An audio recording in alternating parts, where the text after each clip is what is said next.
Assalamualaikum.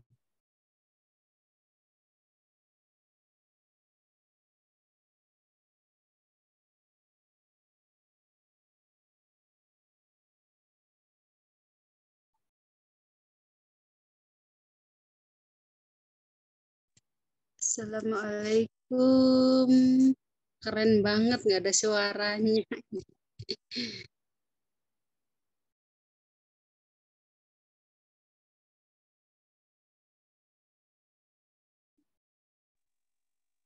Assalamualaikum. Nggak ada suaranya juga sama.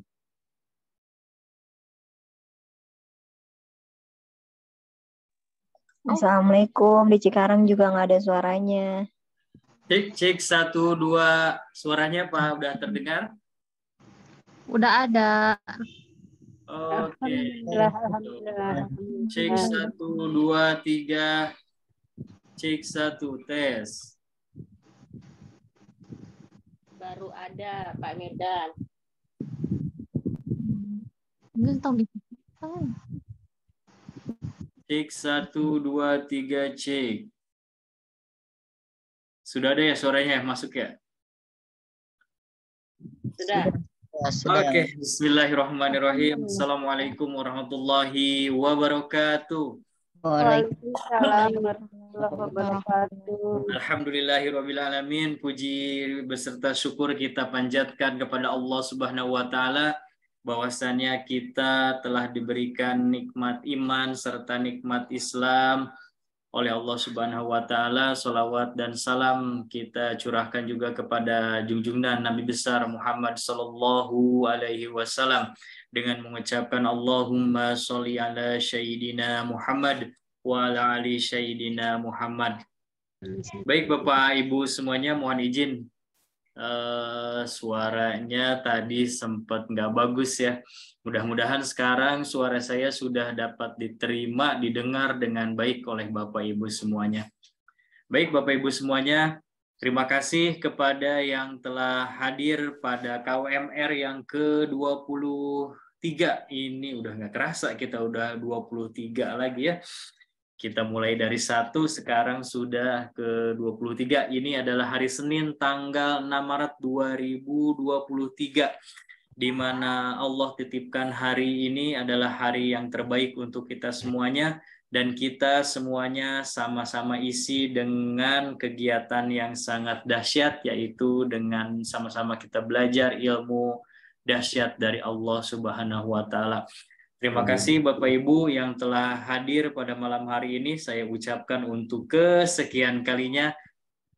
Saya yakin Bapak Ibu ini bukan orang-orang yang santai tentunya. Semuanya mempunyai kesibukan, mempunyai aktivitas, tapi dengan niat yang sangat kuat, dan Allah mudahkan untuk Bapak Ibu dan kita semuanya belajar. Maka kita ada di dalam ruang Zoom meeting pada malam hari ini. Jadi karena lagi viral ini, lagi berita lagi viral, ada seorang ibu atau nenek-nenek yang bilang, "Aduh, pada bingung," katanya. "Kenapa ini ibu-ibu ngaji terus gitu, apa nggak ada kerjaan?" Nah, jadi ibu-ibu bisa jawab, emang benar kalau saya kerjanya emang ngaji gitu ya. Emang ikut kajian ilmu, ikut belajar ilmu agama gitu. Emang itu kerjaan saya. Dan saya yakin ibu-ibu dahsyat, ibu-ibu tangguh di komunitas Magnet Rezeki ini bukan tidak meninggalkan keluarganya gitu ya. Pasti keluarganya juga udah terurus, dan belajar ilmu agama juga menjadi sebagai pemenuhan kewajiban untuk kita semuanya. Keluarga keurus, belajar ilmu agama juga tetap pasti terus belajar. Sebelum kita mulai KWMR yang ke-23 pada malam hari ini, kita sama-sama berdoa kepada Allah Subhanahu wa Ta'ala. Kita niatkan belajar pada malam hari ini untuk belajar ilmu agama, dan semoga dengan wasilah belajar kita pada malam hari ini menjadikan diampuninya dosa-dosa kita, dosa ibu bapak kita, dosa saudara-saudara kita, dosa guru-guru kita, baik yang sudah ada, yang masih ada, atau yang sudah meninggalkan kita semuanya. Mudah-mudahan Allah menempatkan almarhum dan almarhumah di tempat yang terbaik di sisi Allah Subhanahu wa taala. Baik, kita sama-sama berdoa dengan membacakan Al-Fatihah. A'udzubillahi minasyaitonirrajim. Bismillahirrahmanirrahim. Alhamdulillahirabbil alamin, arrahmanirrahim, maliki yaumiddin. Iyyaka na'budu wa iyyaka nasta'in. Ihdinas siratal mustaqim. Shiratal ladzina an'amta 'alaihim ghairil maghdubi 'alaihim waladdallin. Amin. Rabbi zidni ilman warzuqni fahman. Baik Bapak Ibu semuanya, apa kabar hari ini? Wah, saya belum lihat senyumannya ini. Ini ada Bu Aat, ada Pak Abu Kencana, weh keren senyumnya. Ibu Nengsi, ada Pak Wawan Sopian, ada juga Pak Ujang, Bu Pipit, ini selalu ada Oppo A3S, ada Bu Oti, selamat datang Bu Oti, terima kasih sudah membersamai kami. Ada Ibu Yulmaini Gani, ada Infinix Smart, ada juga Subang Jawara, ya ada Bu Iis, ada Pak Budi Sumartono SPT. Hari ini ada 32.000 peserta, oh keren, ada 32.000. Mudah-mudahan Bapak Ibu semuanya dibahagiakan dan dimuliakan oleh Allah Subhanahu wa taala. Ada juga Bu Dwi Intan, terima kasih Bu Dwi telah membersamai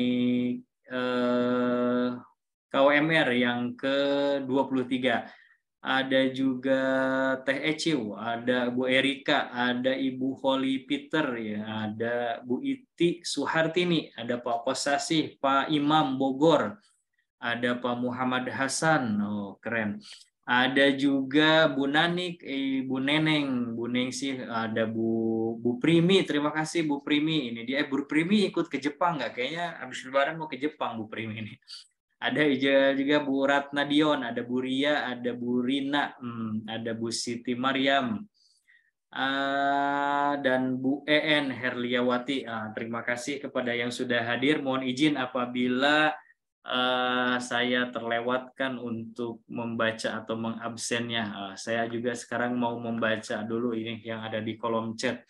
Dari Bu Nanik, Assalamualaikum, Cibitung hadir. Waalaikumsalam warahmatullahi wabarakatuh. Bu Siti Maryam, Assalamualaikum, suara hilang-hilang. Mudah-mudahan sekarang suaranya udah keren kembali. Pak Abu Kencana, wow keren audio. Iya, tadi audionya sempat nggak bagus ya Ibu Siti Maryam. Di Cibitung juga hadir. Ada Bu Asih dari Purwakarta, sama di sini juga audionya keren. Bu Siti Maryam, keren suaranya.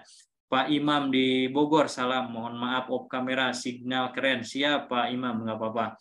Ada Ibu Ria, Assalamualaikum, izin off cam ya Kak, siap Bu Ria.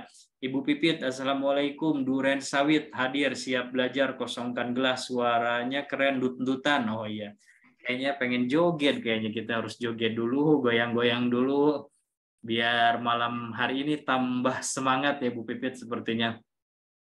Mohon izin Bu Pipit, ini tanahnya kayaknya kita belum ada yang berminat. Nah, Bu Pipit ini Bapak Ibu semuanya mau menawarkan tanah yang ada di Karawang. Mudah-mudahan kita doakan ya tanah Bu Pipit dan semua Bapak Ibu semuanya yang lagi punya hajat atau lagi mau menjual propertinya, semoga cepat Allah kabulkan doa-doanya, cepat laku, mudah-mudahan dengan harga terbaik sesuai dengan keinginan. Ada juga Bu Asih Purwati di Purwakarta, sudah ada, siap Bu Asih. Bu Neneng, HS, alhamdulillah suaranya sudah bagus. Assalamualaikum warahmatullahi wabarakatuh. Waalaikumsalam. Bu Neneng di Cikarang hadir, siap. Apuan off kamera, nggak apa-apa. Bu Oti juga off cam, nggak apa-apa Bu Oti. Bu Diana, assalamualaikum. Waalaikumsalam Bu Oti.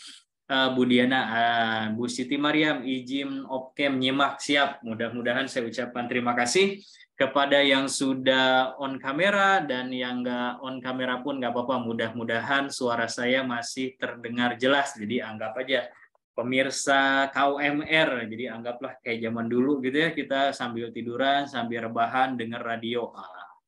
Dengar suaranya aja. Ingat dulu tuh zaman kecil suka dengerin ini apa? dongeng Wakepoh. Bu Ratna Dion, Assalamualaikum, semoga dimudahkan, dilancarkan dalam menerima ilmu. Baik, terima kasih Bu Diana. Siap Bapak Ibu, mari hari ini kita akan belajar tentang ilmu yang berjudul rezeki berkah. Kita perlu tahu nih rezeki berkah itu rezeki yang seperti apa. Izinkan Bapak Ibu, saya langsung aja mau share screen pada malam hari ini. Oh, kok ini? Siap share. Oke, ini dia materinya. Siap, mudah-mudahan semoga materinya sudah terlihat ya Bapak Ibu semuanya. Ini kita adalah ingin belajar tentang rezeki yang berkah. Rezeki berkah itu apa ya gitu. Rezeki ini kadang-kadang kita mempersepsikan rezeki itu uang, gitu. Rezeki itu cuma ada uang. Jadi begitu kita mempersepsikan rezeki adalah uang, maka uang ada dimanapun kita kejar. Ada uang di sana kita kejar, ada uang dalam bentuk proyek di sana kita kejar. Kata orang uang ada di gunung, kita kejar ke gunung. Kata orang uang ada di laut, kita kejar juga ke laut. Padahal gitu ya, belum tentu kita dapat apa yang kita kejar gitu. Dikejar ke sana nggak dapat, dikejar ke sini kadang dapat, kadang enggak. Nah, itu dia adalah uang. Jadi di magnet rezeki ini kita diajarkan bagaimana caranya duduk diam, rezeki datang. Nah, jadi di magnet rezeki itu duduk diamnya aja rezekinya datang. Nah, gimana kalau kita bergerak gitulah, cuma duduk diam aja rezeki datang sendiri. Bagaimana kalau kita bergerak? Nah,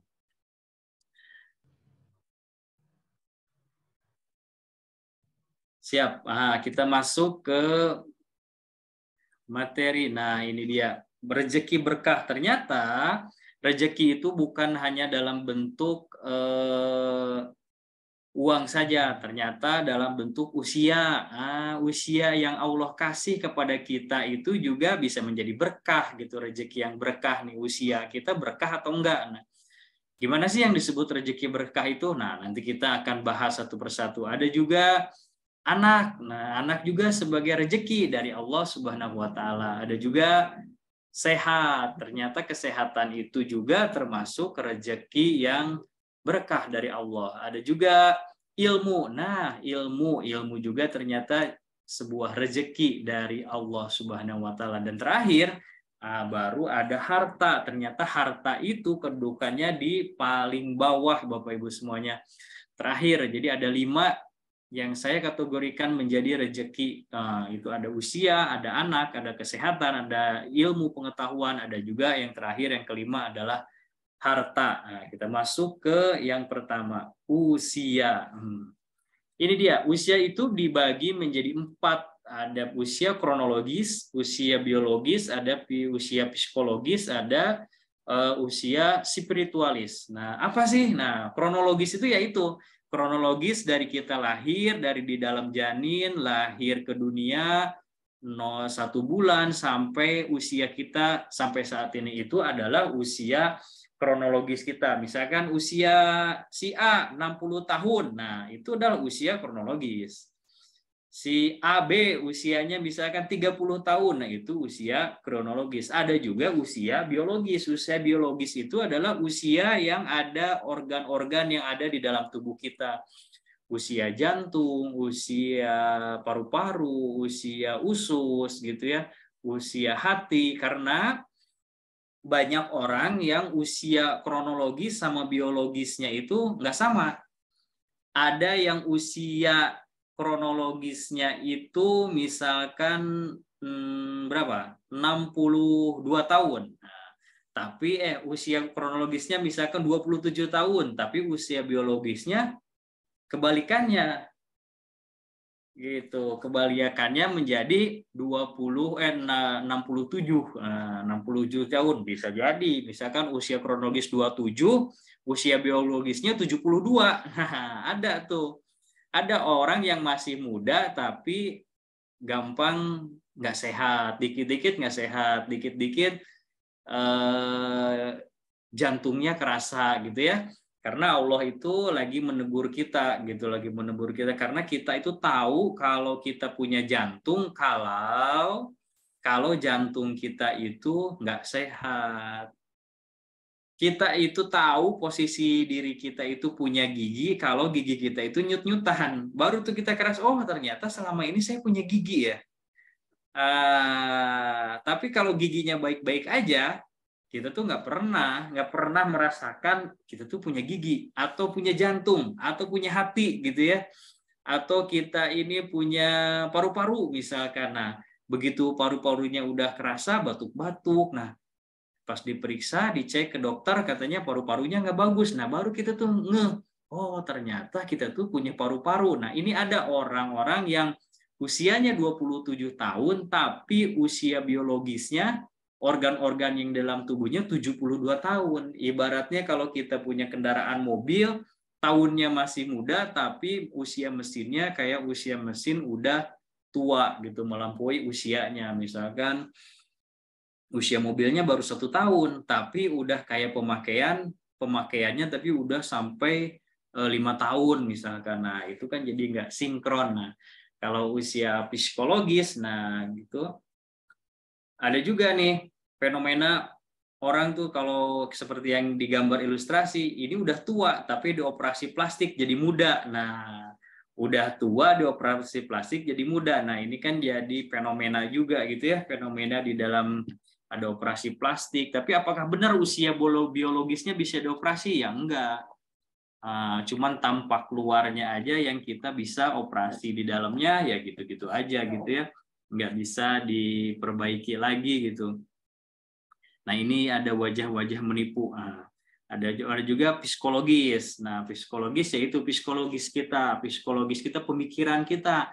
Ada orang tua tapi mikirnya seperti anak-anak, yang baperan, yang dikit-dikit kesinggungan gitu ya, atau kelakuannya kayak anak kecil. Nah itu adalah usianya psikologis tuh, usia psikologis. Kalau usia spiritual berkaitan dengan ibadah kita, Bapak Ibu semuanya. Ada ayah yang anak kamu sholat katanya, anaknya merajin sholat tapi si bapaknya di usianya yang sudah nggak muda lagi cuman bisa nyuruh doang. Nah berarti kan itu usia spiritualnya nggak sinkron gitu ya. Harusnya semakin usianya bertambah, ibadah kita kepada Allah Subhanahu wa taala juga bisa terus bertambah. Nah ini usia nih. Orang itu banyak yang ngebela-belain usia nih, usianya muda, usianya nggak muda lagi, tapi pengen dibilangnya muda gitu ya. Atau buat perempuan ini hal yang tabu deh, jangan tanyakan usia kepada wanita. Nah kalau kita nanya ke wanita usianya berapa, wah kadang-kadang rata-rata wanita itu nggak mau tuh bilang usianya berapa gitu ya. Emang nggak kelihatan gitu dari wajahnya mau saya berapa. Nah itu yang kadang-kadang make up itu bisa mengelabui penglihatan kita, atau adanya operasi plastik gitu ya. Ini umur. Nah bagaimana sih usia atau umur kita biar berkah? Nah makanya tadi dengan berjalannya usia, spiritual kita itu harus berjalannya terus, bertambahnya usia, spiritual kita bertambah. Kedekatan kita dengan Allah juga bertambah, psikologis kita nah juga terus sama bertambah, biologis kita bertambah, atau biologis itu bisa lebih bagus lagi, usianya misalkan 72 tapi usia biologisnya 27, itu lebih bagus, dia masih aktif beraktivitas, masih sehat gitu ya, masih bisa mengingat dengan baik, matanya pun tanpa kacamata di usianya yang 72, itu malah bagus gitu ya. Nah ini kita harus sama-sama musabahah, introspeksi diri lah ya, istilahnya kita ngaca bagaimana dengan usia kita, apakah selama ini usia yang Allah titipkan kepada kita ini dipakai untuk hal-hal yang positif atau dipakai untuk hal-hal yang tidak baik. Nah ini kita sekalian nih, bentar lagi kita mau menghadapi bulan Ramadan. Nah, kita persiapkan nih usia kita, di usia kita yang sudah kesekian ini, nah, kita tuh udah banyak tabungan amal baiknya atau tabungan amal nggak baiknya. Nah itu diri kita sendirilah yang bisa menilai itu semuanya. Jadi Bapak Ibu tinggal timbang-timbang nih, banyakan nggak bagusnya atau banyakan nggak bagusnya di usia kita. Itu. Nah, kalau saya sih punya tip ya untuk usia atau umur nih, kalau yang ingin kelihatan awet muda, nah terutama ibu-ibu nih, ibu-ibu tuh pengennya kelihatan awet muda, terus pengen kelihatan seger terus. Nah, ini ada tips dari orang tua zaman dulu itu, jadi pakai kencur Bapak Ibu semuanya. Jadi kencur ditumbuk halus, udah gitu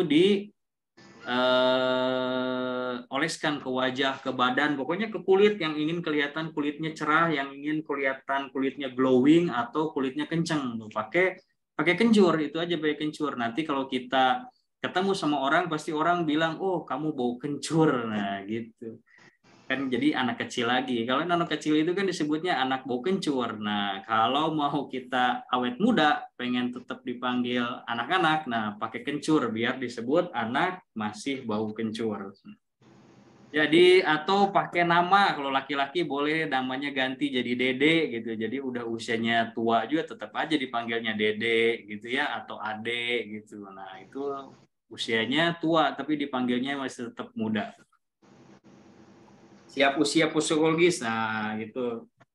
Nah, di psikologis ini biasanya ada yang namanya gangguan kejiwaan. Nah, ini yang sekarang ini banyak terjadi nih psikologis, dan ternyata menurut hasil surveinya gitu, orang yang mengalami gangguan kejiwaan itu kebanyakan wanita gitu. Kenapa wanita? Karena wanita itu pakainya pakai perasaan gitu ya.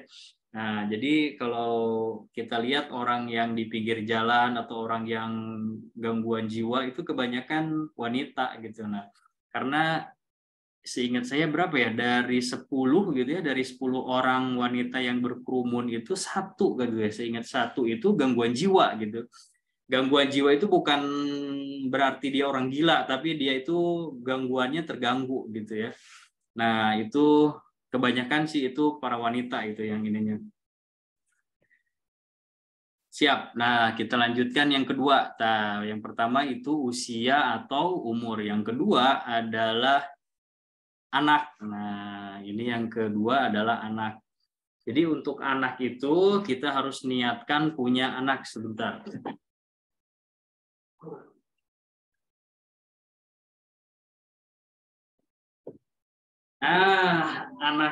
Anak ini juga bisa menjadi rezeki buat kita, apalagi orang yang niat gitu ya, pengen banget punya anak tapi belum dikasih anak. Nah, ini anak ini juga akan menjadi keberkahan dari Allah karena udah dengan niatnya saja gitu ya, niat punya anak tapi sama Allah belum dikasih. Nah, dengan niatnya aja itu menjadi keberkahan untuk hidup kita gitu ya. Tapi ada juga yang kedua, tidak niat punya anak. Nah, emang ini si wanita ini emang benar-benar nggak mau deh, saya nggak mau punya anak. Nah, karena di zaman era yang serba maju seperti ini banyak ibu-ibu gitu ya, para wanita yang nggak mau punya anak. Nah, berarti kan udah di situ udah nggak ada keberkahan, bahkan sampai operasi rahim gitu ya, operasi ovarium gitu, karena dia saking nggak pengennya punya anak. Kenapa alasannya? Karena itu tadi balik lagi ke yang pertama, ke usia. Jadi kalau punya anak nanti badannya nggak bagus gitu misalkan. Setelah punya anak nanti misalkan jadi gendut gitu. Nah, itu wanita itu banyak yang memilih tidak punya anak, atau kita harus menyusui. Nah, nanti payudaranya jadi nggak bagus gitu. Nah, itu banyak wanita-wanita zaman sekarang yang emang nggak pengen punya anak, jadi dia itu sama suaminya itu pokoknya tanda tangan deh kita di atas kontrak gitu, saya nggak mau punya anak gitu. Nah, atau kalau mau punya anak jadi kita ngambil aja anak orang lain. Nah, ini juga ada. Nah, yang kedua ini di sana tidak ada keberkahan di sana. Nah, yang ketiga ada yang dikasih anak tapi tidak menimbulkan keberkahan. Nah, dikasih sama Allah anak, tapi anaknya itu tidak memberikan keberkahan. Nah, padahal anak itu adalah investasi bagi kita, investasi bagi kedua orang tuanya. Dimana kalau kita meninggal, kalau kita nggak sehat gitu ya, nanti pasti anak kita yang akan merawat. Jadi ceritanya ada seorang keluarga, keluarga yang menyekolahkan anaknya bahkan sampai ke luar negeri gitu ya. sampai ke luar negeri. Nah, begitu si orang tua ini sakit, sang ayah atau sang ibu ini nggak sehat, ketika dia butuh pertolongan anaknya, nah anak-anaknya yang pinter-pinter yang di luar negeri itu nggak bisa datang, alasannya rapat, alasannya pekerjaan banyak, nggak bisa pulang gitu ya, nggak dikasih izin gitu. Tapi si keluarga ini punya satu anak gitu, anak bungsu, di mana anak ini nggak pinter, anak ini nggak pinter gitu ya, yang kakak-kakaknya pinter semua, ibunya tuh di awal-awal tuh sampai bangga gitu, sampai bangga punya anak pinter-pinter, sekolahnya ada yang di luar negeri, kerjanya ada yang di luar negeri gitu ya. Nah, tapi ada satu anak yang nggak pinter, malah ini di pesantrenin aja deh ini yang nggak pinter gitu. Nah, ini kan kita banget nih, begitu anak, ada yang anak nggak mudah diurus gitu ya, anaknya nggak pinter, kita masukin aja ke pesantren yang pinter-pinter, kita masukin ke perguruan tinggi. Nah, begitu si orang tua ini nggak sehat, siapa yang nganter? Ternyata anak yang nggak pinter ini, si bungsu yang nggak pinter ini yang mengantar ke sana. Jadi, Bu, biarlah saya yang nganter gitu, kakak-kakak lagi sibuk gitu, lagi nggak santai. Nah, si ibu ini sampai berpikir, lah mendingan punya anak yang nggak pinter semuanya daripada punya anak pinter gitu. Jadi mikirnya, oh udah mendingan punya anak nggak pinter, yang nggak pinter aja bisa ngurusin gitu. Nah, ini anak itu berpikir, kita harus berpikir anak itu adalah investasi. Nah, buat kita investasi di mana? Di dunia dan di akhirat. Nah, di dunia dan di akhirat. Di dunia yaitu, karena ada juga pengalaman gitu ya, ada seorang bapak gitu, ada seorang bapak, saya daripada ngurus anak mending ngurus monyet katanya. Monyet mah disuruh sholat, disuruh pakai motor, disuruh ke pasar, disuruh pakai payung, cenah anak saya mah dihina sholat nah hese, cenah ya, disuruh sholatnya nggak mudah, disuruh ini itu nggak mudah, ini malah duitnya aja. Tapi kalau monyet malah menghasilkan uang. Nah, di situ dia mikir, mendingan saya ngurus monyet daripada ngurus anak. Padahal anak itu adalah investasi dunia dan akhirat. Tapi ketika dia nggak sehat, pengen dipijitin, sama Bapak Ibu, monyet itu nggak bisa pijitin. Monyet juga nggak bisa ngasih kasih sayang gitu. Nah, ini dia baru kerasa tuh, iya ya, daripada. Jadi anak itu memang ada fungsinya gitu ya. Nah, begitupun itu di dunia, begitu kita udah meninggal, anak itu menjadi waladun solihun. Nah, anak yang berbakti kepada orang tuanya itu mendoakan anak yang mendoakan kita, orang tuanya, ketika kita meninggal dunia. Jadi ada satu kisah gitu diceritakan bahwa ada seseorang yang dari siksa kubur gitu ya, disiksa, tapi lama-lama kok dia nggak disiksa, malah dia terus gitu sampai akhirnya dia itu masuk surga. Dia masuk ke surga, di surga pun dia terus naik tingkatannya, dari surga ini naik lagi sampai dia bertanya kepada malaikat, wahai malaikat, apa yang menyebabkan saya seperti ini, katanya. Saya menjadi yang tadinya disiksa sama Allah, sekarang menjadi mendapatkan nikmatnya surga, katanya. Udah gitu, sudah di surga, itu kita mendapatkan surganya bertingkat-tingkat. Nah, tingkatan surga saya itu naik terus gitu. Kata malaikat berkata, ini adalah buah dari doa anak-anak kamu gitu, yang soleh dan solehah. Mereka selalu memintakan ampun kepada kamu, dan mereka selalu berbuat baik atas nama kamu, katanya. Nah, itu anak tuh. Anak itu bisa menyelamatkan kita di akhir nanti. Nah, gitu. Ini anak itu. Bagaimana kita menjadikan anak yang berkah? Berarti anak itu kita harus jaga dan harus didik dengan sebaik-baiknya. Nah, gitu. Kan kita selalu berdoa nih, untuk anak gitu ya, untuk bisa kalau berdoa, Robi jidni ilman warzuqni fahman waj'alni minas sholihin. Ya Tuhanku, ya Allah, tambahkanlah ilmu kepadaku. Nah, ini tambahkanlah ilmu kepadaku dan berilah aku karunia untuk dapat memahaminya. Dan jadikanlah aku termasuk golongan orang-orang yang soleh. Nah, ini Doa ini harus kita amalkan nih kalau kita ingin punya anak yang solehah, yang soleh atau solehah gitulah, anak yang berbakti kepada orang tua. Apa yang harus kita tanamkan? Yang pertama, Robi Jidni ilman. Kita kasih anak kita itu pengetahuan, ilmu pengetahuan. Kita kasih ilmu. Gitu. Karena kita anak itu suruh belajar, tambahkan ilmu nih biar kenapa sih fungsinya harus belajar? Kita harus bedakan antara belajar dengan sekolah gitu ya. Belajar itu untuk mengurangi ketidaktahuan kita. Kalau di sekolah belum tentu dia belajar. Di sekolah anak kita itu belum tentu belajar gitu. Tapi kalau kita tanamkan ke anak untuk belajar, nah nanti baru anak itu untuk menambah pengetahuan, ilmu pengetahuannya, untuk menambah ketidaktahuannya fungsi belajar itu. Karena sekarang ini sekolah itu yang nggak penting. Sebagaimana kita ketahui di sekolah itu mengajarkan ya nggak banyak gitu, banyak orang-orang yang pintar itu malah jadi nggak benar gitu.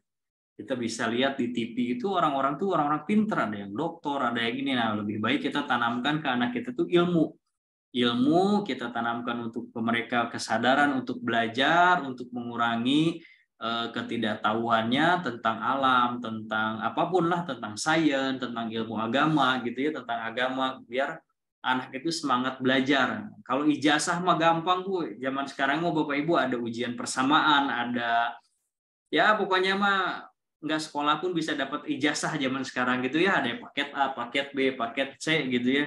Yang penting itu ilmunya, yang penting itu adalah ilmunya. Nah, ini yang harus kita tanamankan. Robi Jidni ilman, ya Tuhanku tambahkanlah ilmu. Nah, karena belum tentu sekolah itu bisa menambah ilmu, tapi ya lebih baik lagi, lebih baik sekolah dan menambah ilmu gitu ya. Apalagi kita sebagai orang tua dengan ketidaksantainya hidup kita ini, jadi kita kadang-kadang ngurus anak itu jadi nggak maksimal, jadi kita titipkan ke gurunya. Nah, yang kedua ini dari doa itu adalah warjukni fahman. Nah, warjukni fahman itu pemahaman, berikan anak kita itu pemahaman. Nah, berikan pemahaman yang bagus, pemahaman tentang ilmu agama, pemahaman tentang ilmu bisnis, pemahaman tentang apapun lah yang bermanfaat untuk hidupnya kelak gitu ya, untuk bekalnya gitu. Nah, jadi kalau anak gitu ya, kalau anak kita minta motor, nah kita jangan ikuti permintaan motornya, tapi kita pahami ini sebenarnya anak ini pengen motor tuh pengen kenapa gitu ya. Misalkan, Pak, saya pengen motor gitu. Wah, jangan diikuti terus keinginannya, tapi kita pahami apa yang ada di pikiran anak kita. Nah, biar berkah, soalnya biar berkah. Kalau kita terus ngejar-ngejar apa yang diinginkan anak, nah kita hidupnya jadi nggak santai, bakal keringetan terus, bakal otak tuh bakal muter terus. Ini bagaimana ini anak saya pengen ini. Enggak, nah, tapi kita ikuti nih, warjukni pahman, pemahaman tentang pemikiran kita, anak kita gitu ya. Begitu anak saya pengen motor, nah ditanya kenapa kamu pengen motor, nah anak tuh pasti keluar tuh, oh saya ini kalau pergi sekolah jadi nggak on time terus Pak gitu, kalau dianterin pakai mobil di jalannya penuh, tapi kalau saya pakai motor saya bisa cepat sampai sekolah. Oh berarti kebutuhannya bukan kamu pengen motor, bisa kan nanti saya Bapak pesankan ojek buat kamu pergi, bisa nggak? Bisa. Atau kita anterinnya kamu ke sekolah pakai motor, mau nggak? Mau. Nah ternyata kebutuhannya itu bukan semata-mata dia itu pengen motor. Begitu. Ada kasus juga anak nggak mau sekolah, saya mah udah nggak mau sekolah katanya. Dipaksa ini nggak mau sekolah, akhirnya konsultasi ke ustadz, konsultasi ke guru spiritual gitu.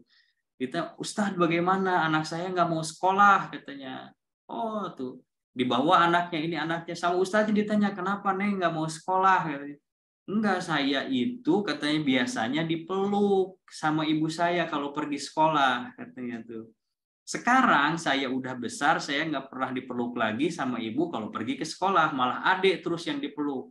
Ketika saya minta peluk, mah peluk, kamu kan udah besar, katanya masa minta dipeluk terus. Nah ini akhirnya dia nggak mau sekolah gitu. Alasannya bukan karena apa-apa, karena dipeluk, karena pengen dipeluk aja. Jadi kasih sayang ibu, kasih sayang orang tua itu masih dibutuhkan, walaupun si anak ini udah dewasa. Nah, jadi kita harus tahu nih, pengen, jadi jangan kejar kemauannya, tapi kita kejar itu pemahaman dari pemikiran si anaknya. Kita harus cari tahu nih, karena nah, kalau ini ada suami kita juga gitu, Bu. Bagi suami kita, kalau suami, Bu, pengen nikah lagi. Nah, jangan dikasih, tapi tanya dulu pemahaman pemikiran suami kita kenapa pengen nikah lagi gitu. Nah, tapi kalau alasannya masuk akal, nah nanti siap-siap aja Ibu ya. Siap-siap gigit jari. Nah, tapi karena Anas bin Malik itu dikatakan dalam suatu riwayat itu anaknya itu 82, Bapak Ibu, 82 anak Anas bin Malik itu. Tapi 82 dari 4 istri gitu. Jadi masing-masing istri berarti sekitar 20-an anak ya. Gitu. Nah, gitu. Terus ada lagi cerita misalkan nah kamu ada ibu gue sholat encan, nah kamu udah sholat belum katanya. Sudah mah katanya. Nah, kita bilang sudah, ya udah kita harus percaya sama anak kita. Kadang-kadang kita ini sama anak aja nggak percaya Bapak Ibu. Nah, ini akan mengurangi atau menghilangkan keberkahan dalam keluarga, keberkahan antara hubungan ibu dan anak, ayah dan anak begitu. Jadi kan kita kadang-kadang suka dikejar terus. Kamu udah sholat belum? Udah, nggak percaya katanya gitu. Itu mukanya nggak basah katanya, gitu. Berarti kamu nggak wudhu, wudhu mah katanya gitu. Sholat nggak sholat gitu. Itu mukanya nggak basah, rambutnya nggak basah katanya. Kata si anak sekarang kan pinter-pinter Bapak Ibu. Iya Bu, sholatnya kan bukan di kolam. Kalau sholat di kolam saya basah gitu. Sholatnya di atas sajadah gitu.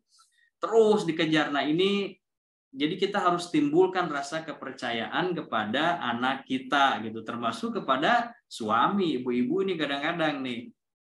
Bapak kemana nih jam segini belum pulang? Pasti belok dulu ya. Nah ini nih kepercayaan. Enggak mah, nggak belok katanya. Pasti belok dulu katanya. Enggak belok katanya. Akhirnya si bapak ini karena janji nggak belok terus lurus jalannya sampai ke laut gitu. Nah pasti kan jalan itu ada belok ke kiri, belok ke kanan gitu. Ini ibunya nggak percaya, pasti nggak belok dulu. Nah belok dulu tuh belok kemana gitu. Nah itu yang harus kita perhatikan. Kita harus tanamkan kepercayaan kepada anak. Nah, pemahaman yang pertama kita kasih anak kita dengan ilmu, yang kedua berikanlah pemahaman. Nah, dan jadikanlah aku termasuk golongan orang-orang yang soleh. Nah, kalau mau soleh itu kita harus punya ilmu dulu, punya pemahaman tentang ilmu tersebut. Nah, baru kita bisa dikatakan kategori soleh atau solehah gitu. Nah, begitupun anak. Kalau kita pengen punya anak yang penuh dengan keberkahan, maka kita harus tanamkan kepada anak kita adalah ilmu. Yang kedua, kita harus tanamkan pemahaman atas ilmu tersebut. Dan yang ketiga adalah baru kita akan mendapatkan termasuk ke dalam golongan orang-orang yang soleh. Nah, ini saya mau baca dulu, ada message baru dari Bu Oti. Kirain kencur benar-benar tip wajah kinclong. Oh iya benar. Iya Bu Oti itu tips untuk biar kita nggak ngantuk. Nah, terus penting memahami anak, percaya dengan anak, mengundang keberkahan. Siap. Nah itu benar. Kita tuh penting banget memahami anak dan percaya sama anak gitu ya. Kita kasih anak kita kepercayaan gitu. Jangan anak kita tuh dikasih duit mulu, perlu kepercayaan juga perlu.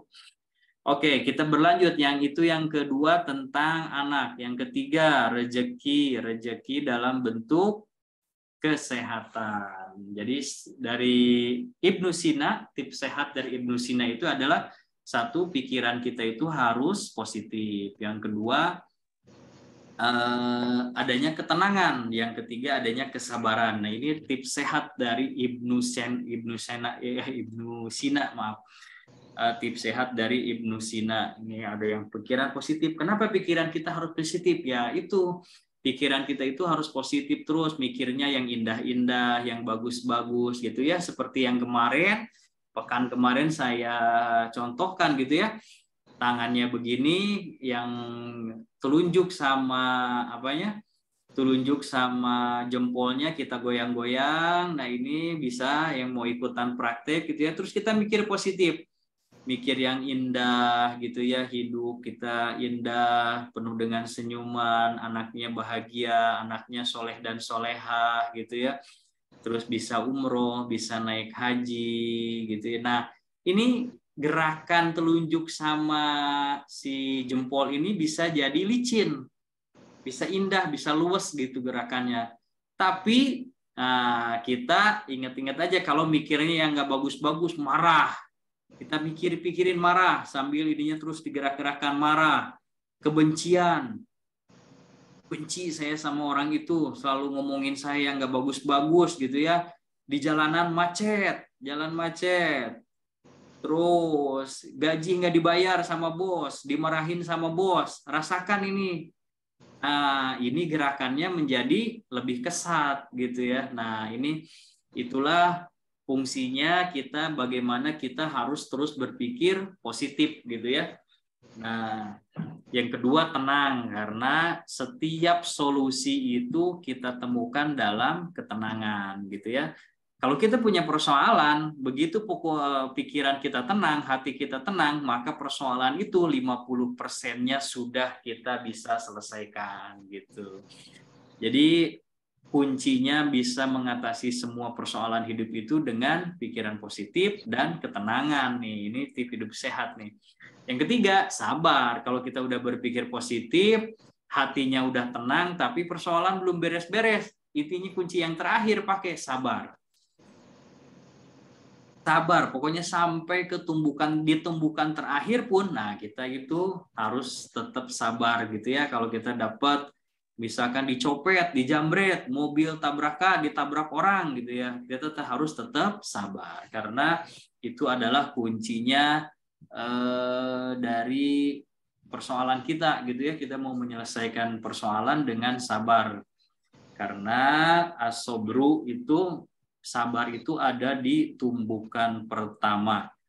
Nah, terus ada lagi rezekinya selain sehat apalagi ada ilmu. Nah, ilmu tadi udah sedikit dibahas di situ di doa yang tadi, Robi jidni ilman warjukni fahman. Nah, ini ada juga doanya ilmu ini, Allahumma ini as'aluka ilman nafi'an wa rizqan halalan thayyiban wa amalan mutaqabbala. Ilmu artinya, ya Allah, sungguh aku memohon kepadamu ilmu yang bermanfaat bagi diriku dan orang lain.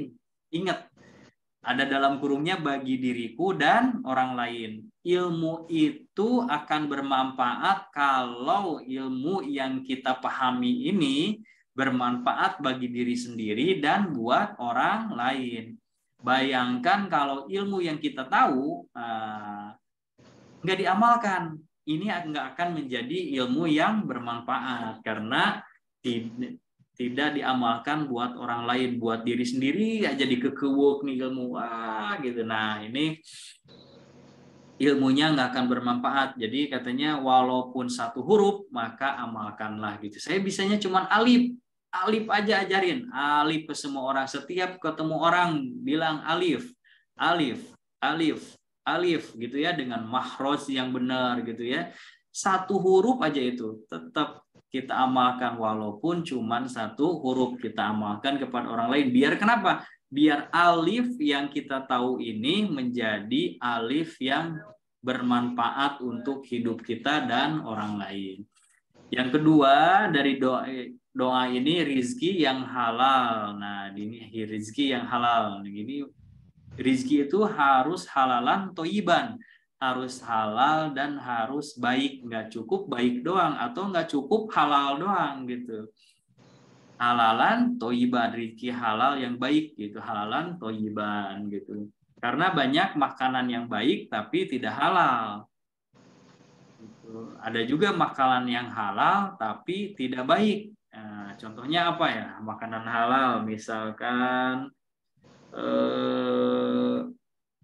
tulang ayam, misalkan tulang ayam. Nah, tulang ayam kalau nggak dipresto kan keras. gitu ya, nggak lembut, itu halalnya halal. Coba kita makan tulang ayam, nah gimana kira-kira usus kita baik atau enggak gitu? Atau enggak tulang sapi gitu ya, buntut, nah ada buntut sapi itu makan kita sop buntut, tapi sama tulang-tulangnya halalnya itu halal, tapi nggak baik untuk dimakan. Ada juga makanan yang baik tapi nggak halal, misalkan ya banyak kalau itu ya. Makanan baik tapi nggak halal, misalkan ayam gitu, tapi disembelihnya dengan tidak syariah, tidak mengucapkan nama-nama Allah misalkan, atau bismillah acan. Nah itu makanannya baik tapi menjadi makanan yang tidak halal. Yang halal dan amal yang diterima itu di sisimu dan mendapatkan ganjaran yang baik. Nah ini ilmu. Nah kita itu harus selalu berdoa. Ini kita sama-sama belajar di KUMR, kita sama-sama untuk belajar bagaimana mendapatkan ilmu yang bermanfaat, rizki yang halalan dan thayyiban, dan yang terakhir amal yang diterima di sisimu dan mendapatkan ganjaran. Karena kita tidak akan mendapatkan amal, kita tidak akan mendapatkan amal yang baik kalau kita tidak punya ilmu. Kalau kita mau beramal berarti kita harus punya ilmunya gitu ya. Kalau kita mau beramal berarti kita juga harus bisa punya rizki yang halalan dan thayyiban. Tadi yang keempat berarti ini ilmu, dan yang terakhir adalah harta. Nah, ini ada 3 ciri harta yang berkah. Harta ini yang pertama, ciri harta yang berkah itu semakin mendekatkan diri kita kepada Allah. Kalau kita punya harta, tapi harta itu menjauhkan hidup kita dengan Allah, nah berarti salah satu ciri ini harta didapatkan dengan tidak halal. Atau di harta itu nggak bersih gitu. Tapi kalau kita dengan harta itu, kita jadi semakin giat beribadah, sholat duha tadinya 2 rakaat jadi 4, yang udah 4 rakaat jadi 6 rakaat, yang udah 6 rakaat jadi 8 rakaat. Makin semangat gitu ya. Nah, karena dia tahu harta itu datangnya dari Allah, dan tugas kita itu beribadah kepada Allah, dan Allah itulah yang mendatangkan rizki. Allah lah yang mendatangkan rizki kepada umatnya. Nah, ini contoh nih harta yang berkah, semakin mendekatkan diri kita kepada Allah. Yang kedua, hati kita itu tenang. Harta ini membuat hati tenang dan terus bersyukur. Alhamdulillah makan dengan ayam hari ini, berarti alhamdulillah hati tenang, bersyukur kepada Allah gitu ya. Dapat rezeki banyak, alhamdulillah hati tenang. Dapat sedikit rezeki di hari besoknya gitu ya, tetap hatinya tenang dan bersyukur. Nah, tapi kalau harta ini membuat gelisah, membuat hati tidak tenang, nah ini salah satu ciri bahwa harta tidak ada keberkahan di harta tersebut. Misalkan mau tidur, waduh mau tidur bolak-balik ngecek pintu udah dikunci belum, udah dilihat dikunci belum gitu ya. Nah ini kita hidupnya jadi nggak tenang. Nah ini salah satu ciri bahwa di harta itu ada yang tidak baik. Atau kita punya kendaraan, ya punya kendaraan tiba-tiba ada yang nyenggol orang, ada yang apa. Nah kita cross check nih di dalam kendaraan ini ada rezeki yang tidak baik atau tidak. Atau ini uang yang kita belikan sudah dikeluarkan zakatnya atau tidak. Nah itu kita harus cross check nih, karena sebagian harta yang kita miliki itu adalah sebagiannya punya orang yang membutuhkan gitu. Bukan semuanya punya kita. Nah, yang ketiga, harta itu yang itu ringan dipakai untuk ibadahnya. Senang kita sedekah, senang naik haji, umroh gitu ya, senang buat dipakai menyenangkan istri, anak istri gitu ya, karena kita ini laki-laki kalau kerja banting tulang gitu ya, peras keringat, kepala jadi kaki jadi kepala, ngomongnya buat anak istri, tapi udah didapat ke istri pelit, nah ke istri nggak royal. Nah ini yang jadi persoalan nih. Jadi harus cross check, bener nggak sih niat kita bekerja ini untuk anak istri, bener nggak nih, harus dipertanyakan kembali. Karena ini nih, dipakai ibadahnya harus ringan. Kadang-kadang banyak orang kaya tapi kalau diajak umroh nggak mudah karena rezekinya nanti berkurang katanya. Nah ini juga salah satu ciri nih, jangan diajak umroh gitu ya. Hilang sendal di masjid pun wah ngomel-ngomel gitu ya, saya hilang ke masjid sampai nggak ke masjid lagi gitu karena sendalnya hilang di masjid. Nah ini ciri-ciri, salah satu ciri nggak ada keberkahan di harta yang kita dapatkan. Ya, baik Bapak Ibu, itu materi slide terakhir dari saya. Ini karena sudah jam 9 gitu ya. Mohon izin karena ini lagi kurang sehat sebetulnya. Baik, kalau mau ada yang ditanyakan silahkan di kolom chat, bisa menulis di kolom chat atau bisa raise hand dan bertanya open mic langsung gitu ya. Ini dari Bu Oti, ini ada review, berikan ilmu memahami ilmu gitu. Hati tenang sama dengan 50% solusi. Sabar ada pada tumbukan pertama sehingga keajaiban datang. Betul Bu Pipit, kalau kita mau ada keajaiban dalam hidup kita, kita harus terus bersabar gitu ya. Ditabrak orang, dicopet, dicuri gitu ya. Tetap sabar. Jadi kalau mau dicopet, dicopet. Nah, udah tahu kan kalau mau dicopet itu berarti akan ada gantinya dan akan Allah gantikan dengan yang lebih baik lagi. Dari Bu Oti lagi, ilmu yang diamalkan sama dengan ilmu yang bermanfaat. Sebaik-baik manusia adalah manusia yang paling banyak manfaatnya. Betul sekali Bu Oti, mantap. Ini ada Bu Primi di Bekasi. Assalamualaikum warahmatullahi wabarakatuh. Afwan, Pak Mirdan, izin bertanya. Siap Bu Primi. Anak kami saat ini belajar di Ponpes Tahfidz kelas 3 SMP. Kami ingin dia istiqomah lanjut di SMA Ponpes tersebut, tapi anaknya ingin SMA-nya di negeri. Apa yang harus kami lakukan? Nah, ini ya. Kadang-kadang kita itu merasa paling tahu yang terbaik untuk anaknya. Kadang-kadang kita ini merasa paling tahu apa yang terbaik untuk anaknya, gitu ya. Tapi keinginan anak kadang-kadang menjadi nggak sinkron. Nah, kalau dipaksakan bagaimana? Bisa. Tapi kita harus pikirkan ketenangan dan kenyamanan dan kebahagiaan anak kita, gitu ya. Terus gimana dong solusinya gitu? Bisa aja anak ini mengikuti keinginan kita dengan terpaksa, mengikuti keinginan orang tuanya dengan terpaksa, tapi dia jadinya nggak nyaman, dianya jadi nggak bahagia, jadinya mudah marah-marah, gimana? Pokoknya masih asal pesantren lah, pokoknya masih mama seneng gitu ya. Ini akan berakibat panjang terhadap keberlangsungan hidupnya. Tapi kalau ibu pengen tetap anak ibu menjadi tahfidz gitu ya, kita ngobrol. Nah, gimana katanya? Kita harus berdiskusi, kita harus berdialog dengan anak, cari solusi yang terbaik. Bagaimana nak? Katanya mau masih ingin lanjut. Nah, kalau mau lanjut, ibu sangat mendukung karena emang itu keinginan ibu gitu. Kata anak, saya nggak mau mah pesantren lagi, saya pengennya sekolah di SMA negeri. Siap, nggak apa-apa. Itu membuat kamu senang. Itu pilihan hidup kamu, iya. Tapi boleh enggak SMA-nya di negeri tapi tahfidznya berlanjut? Dia pasti mikir, oke deh, boleh. Saya sekolah di SMA tapi saya terus menghafal Quran. Nah, sekarang kan banyak rumah-rumah tahfidz gitu ya. Nanti dia sekolahnya di SMA, begitu pulang sekolah setelah asar atau pada maghrib atau pada isya, dia datang ke rumah-rumah tahfidz untuk setoran hafalannya gitu kan. Sekarang banyak Bu, banyak rumah-rumah tahfidz yang ada di kita ya, di Bekasi, di mana di Karawang juga, di sini banyak, di Cikarang gitu ya.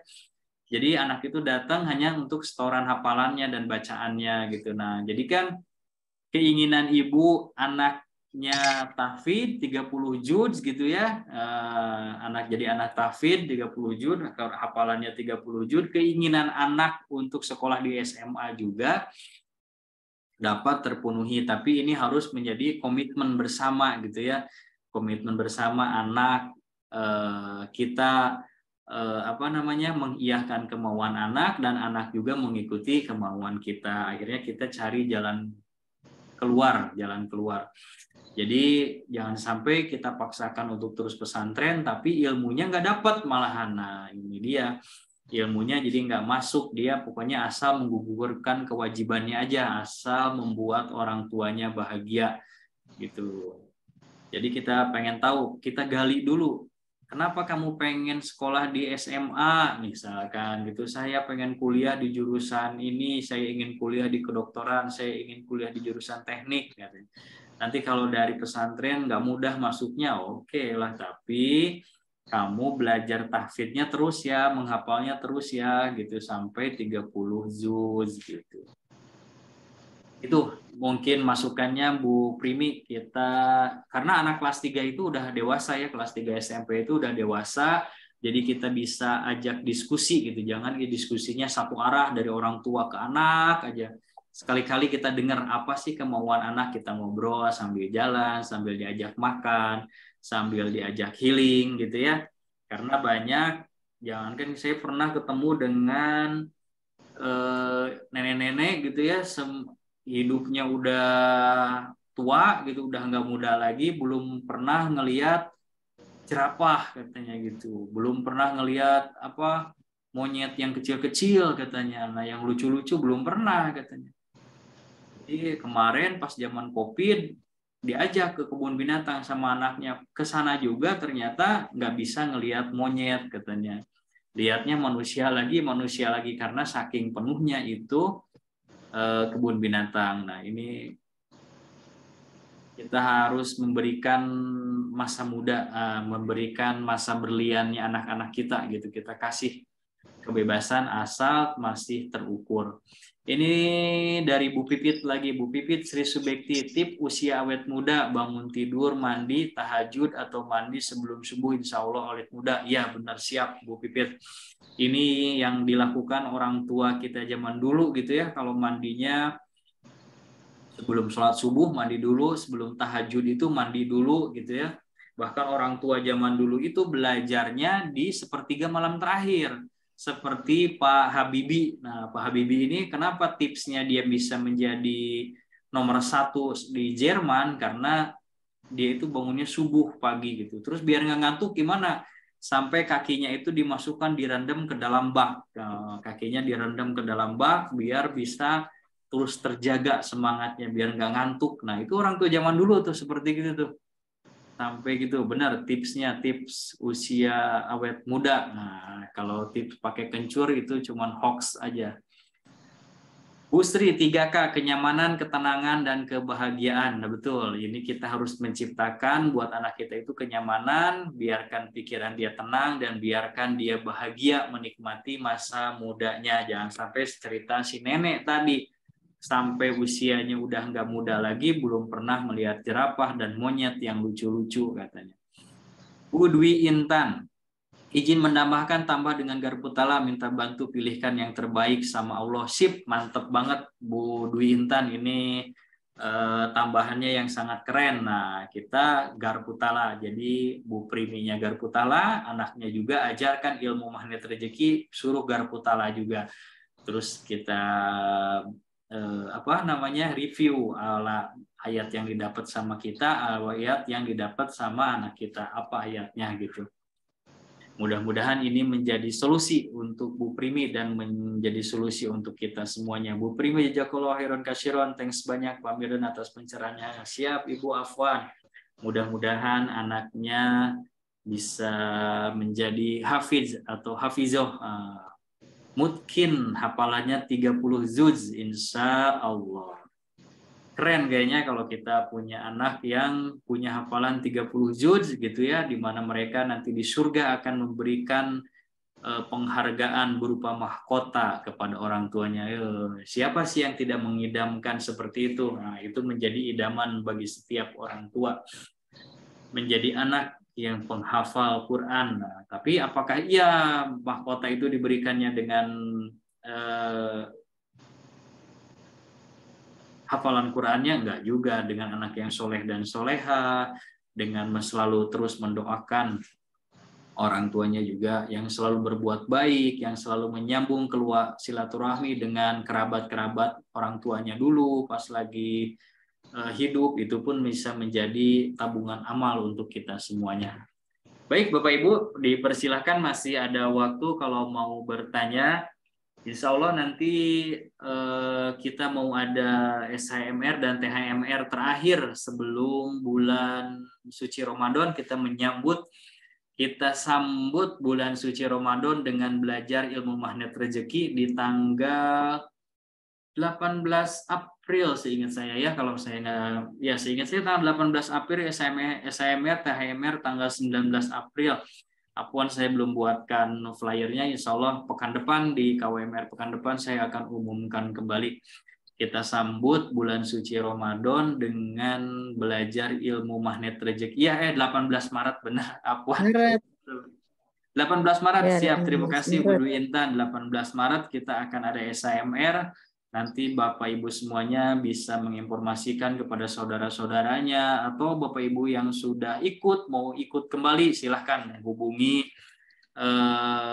para CTMR atau menghubungi orang-orang yang ada di dekat kota Anda untuk belajar lagi. Kita riset lagi, belajar lagi. Tentunya kalau untuk alumni biasanya ada harga khusus gitu ya dari panitia.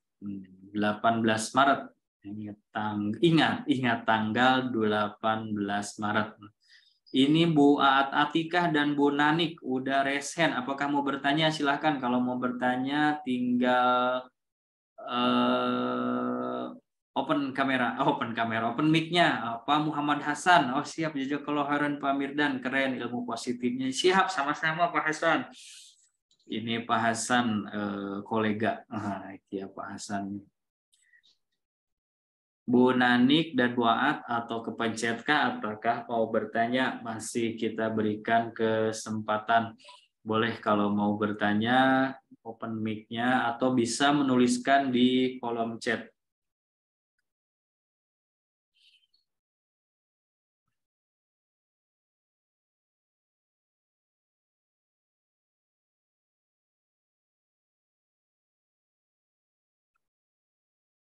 Oh siap, kepencet ya, nggak apa-apa Bu Nanik. Siap, jangan Ustadz, ini mah bukan Ustadz, cukup Kang Mirdan aja gitu ya. Kalau Ustadz kayaknya belum cukup putih ini janggutnya menjadi Ustadz, nggak malu sama Pak Abu Kencana nih. Udah panjang dan putih, nah itu udah cocok menjadi Ustadz gitu. Baik Bapak Ibu semuanya, kalau tidak ada yang mau ditanya. Bu Oti, mangga Bu Oti. Ada Bu Oti ini Ya. resen. Bentar Pak Medan, ini Ya. mananya? Oke, ya Assalamualaikum warahmatullahi wabarakatuh. Waalaikumsalam warahmatullahi wabarakatuh. Pak Medan, kan banyak orang ketika mendengar kata rezeki, mereka langsung berpikirnya harta benda ya. Oke. Nah, sementara kalau kita itu kan namanya kan kita belajar ilmu magnet rezeki. Nah, ini saya beberapa kali itu ditanya gitu ya. Curhatan misalkan alumni yang bilang bahwa kenapa ya amanahnya tuh belum lunas-lunas gitu. Jadi tuh saya ngerasa gini, ya Allah, itu kan sebetulnya proses ya. Proses di mana bukan berarti dengan belajar ilmu magnet rezeki terus simsalabim dalam waktu dekat itu amanah-amanah lunas. Ya maunya kita begitu. Tapi kan ada proses yang harus dijalanin gitu kan. Proses yang harus dijalanin seperti dari mulai buka perisai, kemudian menjaga terumbu karang dan masih banyak yang lain, berpikiran positif gitu kan, berperasaan positif dan lain-lainnya. Nah, jadi bagaimana ya caranya supaya orang itu tahu bahwa rezeki itu bukan hanya uang, bukan hanya harta benda, tapi kesehatan, ketenangan hati gitu kan. seperti kita tahu bahwa kalau kita mau meninggal itu kan Allah memanggilnya dengan jiwa yang tenang, gitu kan? Jiwa yang tenang dan ridho, gitu kan? Nah itu kan sebetulnya rezeki terbesar, bahwa kita harus selalu menjaga hati kita itu tenang dan kita itu ridho terhadap apapun apa yang diberikan oleh Allah. Sehingga kalau kita terlatih seperti itu, maka insya Allah ketika kita dipanggil, ya kita berada dalam keadaan seperti itu. Ya, itu gimana ya caranya ya? Mengubah banyak orang, pikiran banyak orang, menilai ilmu magnet rezeki gitu. Itu aja. Atur nuhun ya Pak. Siap, sami-sami Bu Oti, terima kasih banyak. Semoga Bu Oti disehatkan selalu, dibahagiakan dan dimuliakan oleh Allah Subhanahu wa taala. Ya, ini memang fenomena yang terjadi di masyarakat kita gitu ya. Di mana kita itu dulu dijajah sama Belanda gitu sampai sekarang nih. Jadi pemahamannya, mindsetnya, pemikirannya masih pengen yang instan, pengen yang mudah, pengen yang gampang. Segala sesuatunya disuapin. Ilmu magnet rezeki ini sebenarnya ya tools yang harus kita jalani, di mana itu prosesnya bisa panjang atau bisa mudah, gitu. Tergantung orangnya dalam mengamalkannya, gitu ya. Karena keajaiban itu datang yang pertama bagi mereka yang percaya. Kalau nggak percaya, ini percaya nggak nih dengan keajaiban Allah?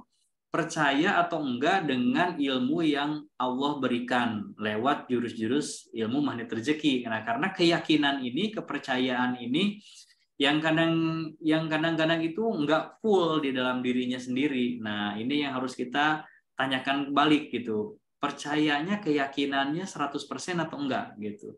Karena mau cari rezeki itu mudah, seperti yang pernah saya sering bilang gitu ya.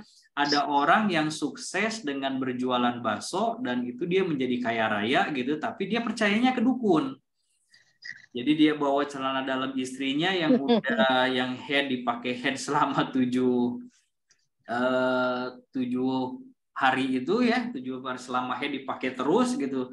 Terus dibawa ke itu dukun, dijampe-jampe, dibawa, dimasukin ke dalam, tapi dia 100% percaya. Dia 100% percaya sama ini dukun, bahwa dengan jalan seperti itu dia akan menjadi kaya, maka akan kayalah dia dengan seketika itu juga.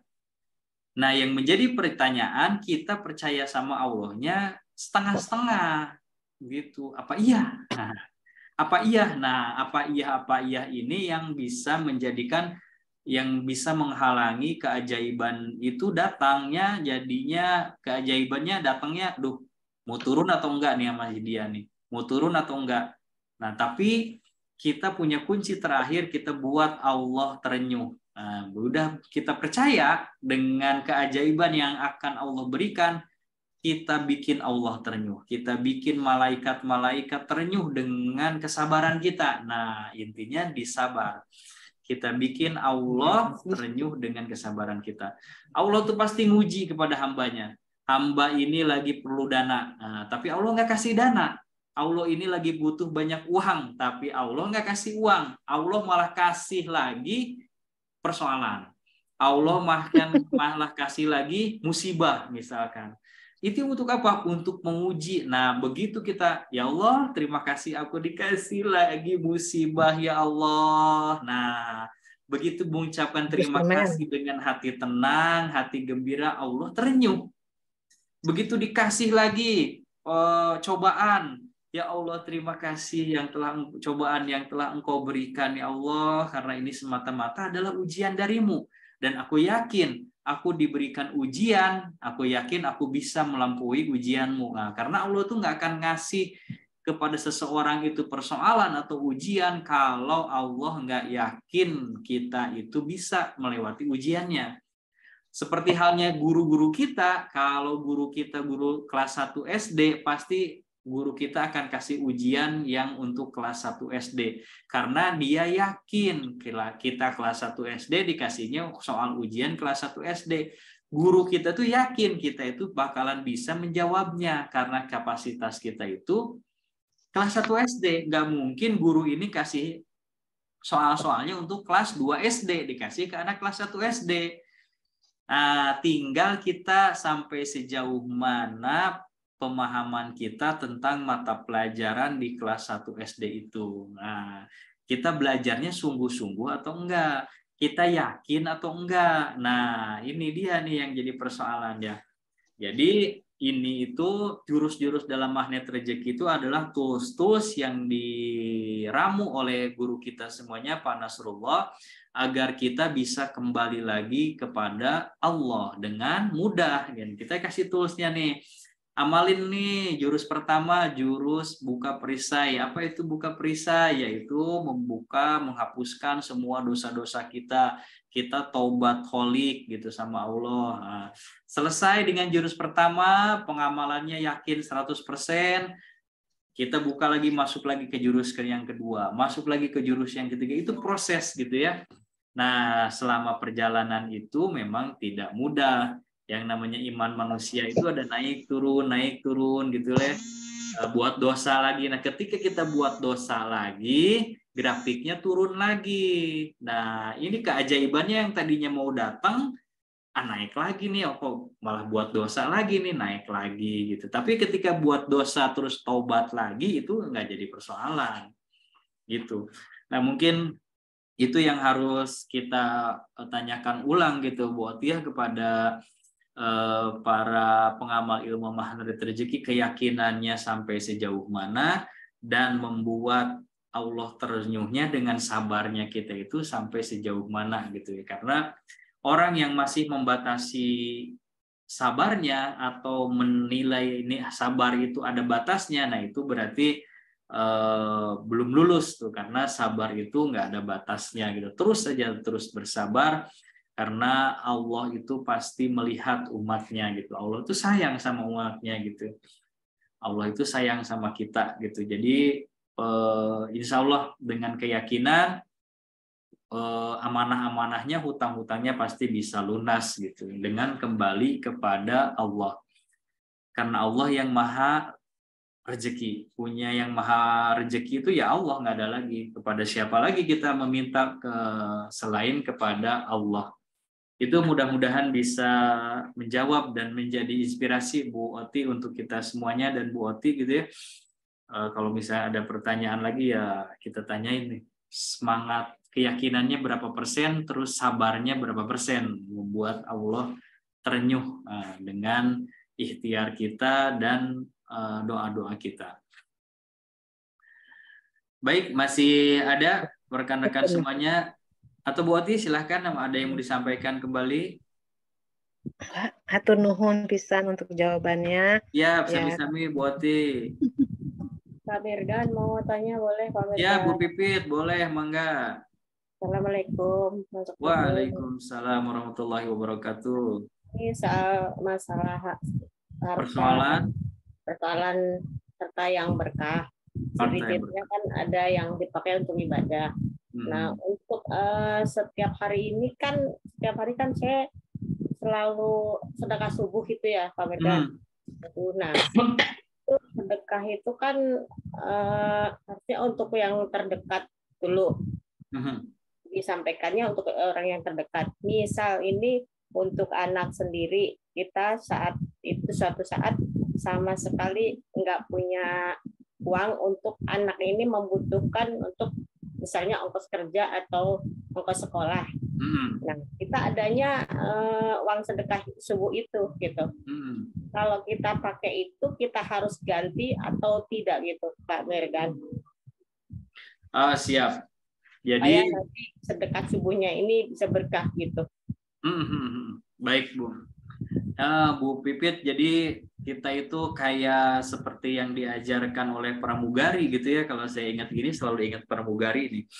Kalau kita naik pesawat, jadi pramugari itu selalu mencontohkan kalau dalam keadaan darurat, nah, ada tabung oksigen gitu ya yang keluar, nanti kita pakaikan dulu untuk diri kita, baru kita pakaikan untuk orang lain gitu ya. Kebayang kalau kita kasih pakai untuk orang lain dulu, terus kitanya udah keburu kehabisan oksigen dan kitanya akhirnya meninggal dunia gitu. Nah, dari filosofi itu berarti kita kalau misalkan nggak ada untuk anak pergi sekolah, ya kita kasih aja ke anak pergi sekolah, karena sedekah itu misalkan nggak semata-mata dengan uang, karena zaman Nabi pun kita bisa sedekah dengan sepotong kurma. Ingat tuh, kurma tuh segede apa sih sebenarnya gitu, dan mengenyangkannya seperti apa satu buah kurma ini, kita harus bagi dua dan setengah kita makan, setengah kasih orang lain gitu.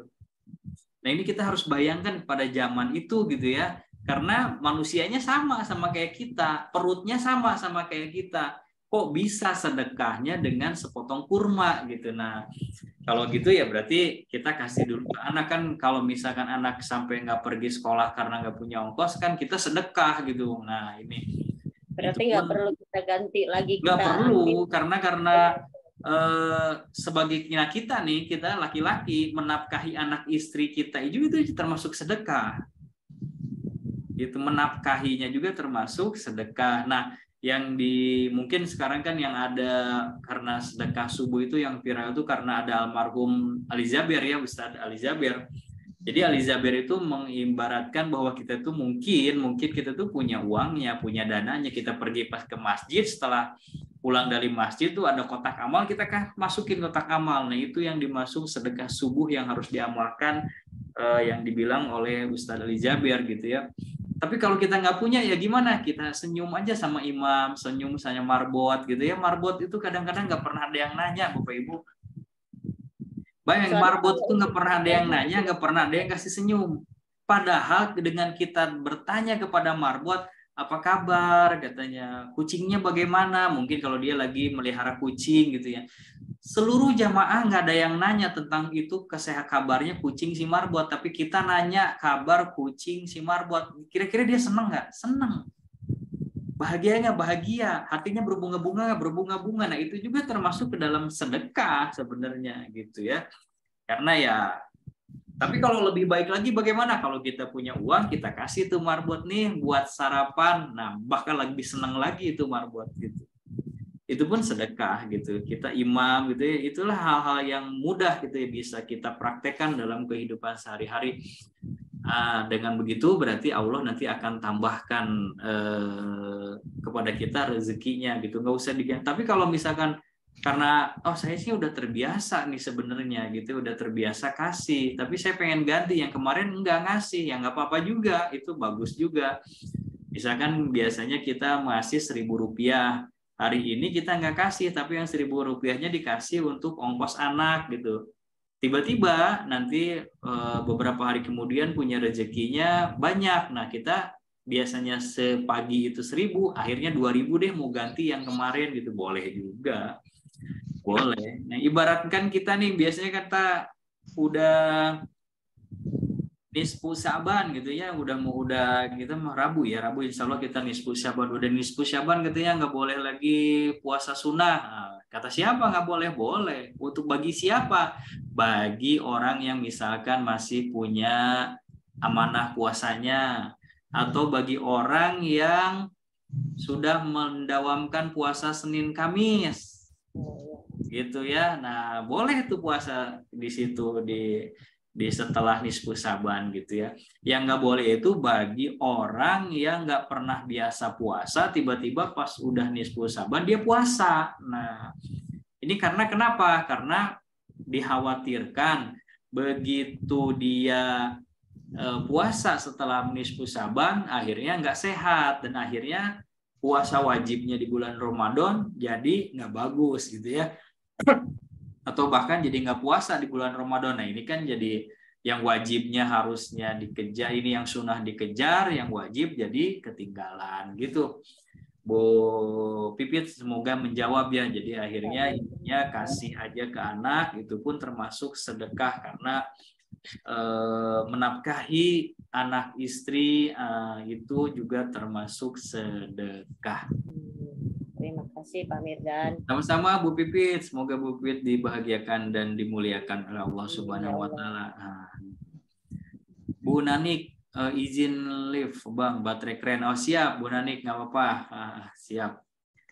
Baik, Bapak Ibu, sudah 9:30. Saya juga perlu istirahat karena ini kondisinya lagi kurang sehat. Ini juga mata sebenarnya merah dua-duanya ini. Mudah-mudahan Bapak semua, Ibu semuanya disehatkan dan dimudahkan dalam segala urusannya. Kita istirahat dalam keadaan bahagia dan tenang. Jangan lupa berdoa. Mudah-mudahan besok kita bangun dalam keadaan fit kembali dan dalam keadaan bahagia, karena kuncinya menjalani hidup ini kita harus tenang dan bahagia gitu ya. Kalau nggak bahagia dan nggak tenang, persoalan yang mudah pun akan menjadi tidak mudah. Salam untuk keluarga di rumah Bapak Ibu semuanya. Mudah-mudahan keluarga Bapak Ibu semuanya dalam keadaan sehat walafiat, dimudahkan segala urusannya dan dibahagiakan, dimuliakan oleh Allah Subhanahu wa taala.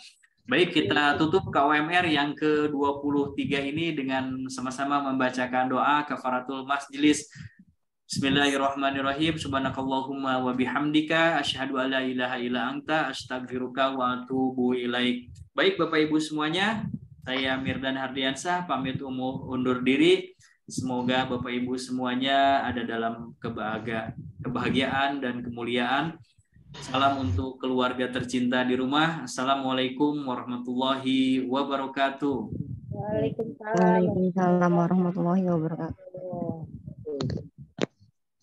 Waalaikumsalam warahmatullahi wabarakatuh. Cepat sembuh Pak Mirdan. Sami-sami Bu Oti. Enggak, Assalamualaikum.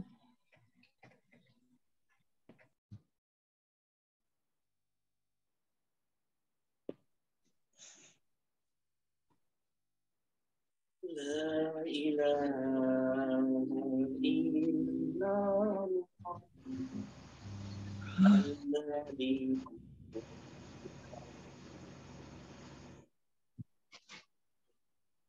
Muhammadur Rasulullah Shadiqul wa'dil amin La ilaha illallah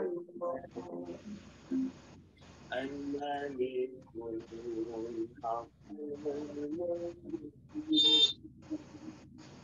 Muhammadur Rasulullah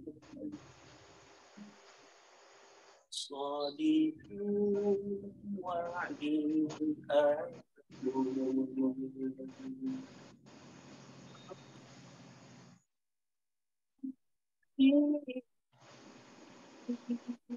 Ya Arhamar Rahimin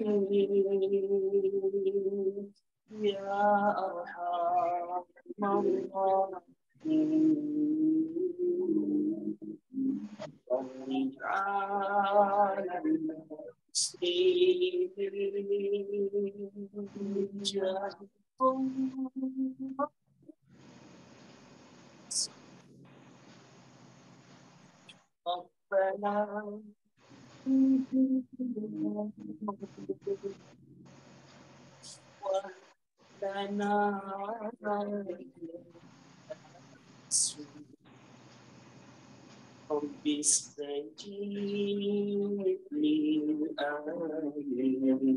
Muhammadur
واكفي أثار ثم الصلاة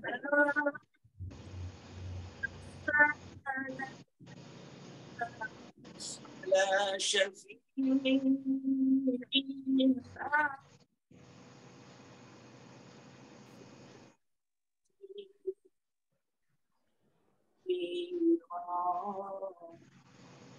والصبر